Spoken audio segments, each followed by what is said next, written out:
OSIRIS-REx is NASA's first asteroid sample return mission. It launched in September 2016 on a journey to explore a near-Earth asteroid called Bennu.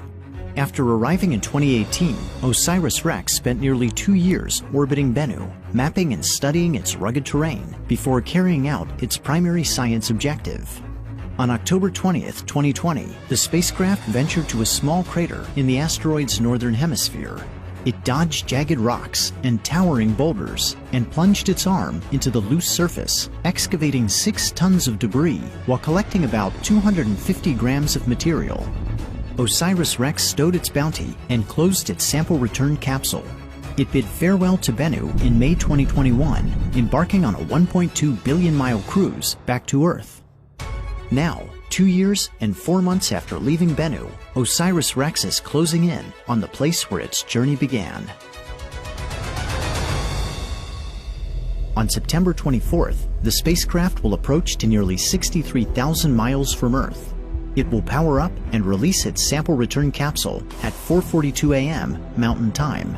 The capsule must be jettisoned within a narrow time frame and at just the right angle to hit its target, an area of roughly 250 square miles in Utah's West Desert.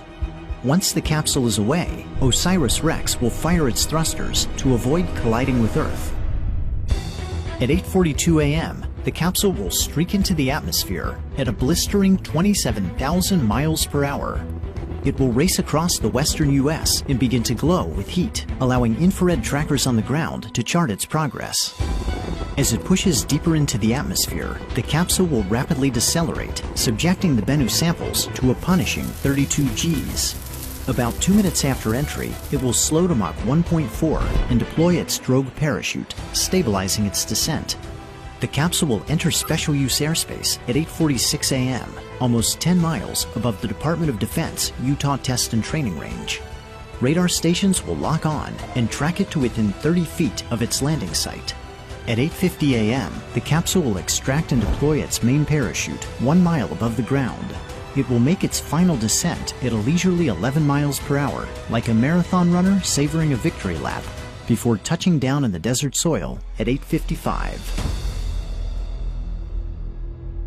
After ground teams retrieve the capsule, the Bennu samples will be taken to NASA's Johnson Space Center in Houston, Texas. The sample canister will be opened in the Astro Materials Acquisition and Curation Facility, and the samples will be curated, distributed, and studied for decades to come. Having delivered its cargo, the OSIRIS-REx spacecraft will depart Earth, but its journey will not quite be finished.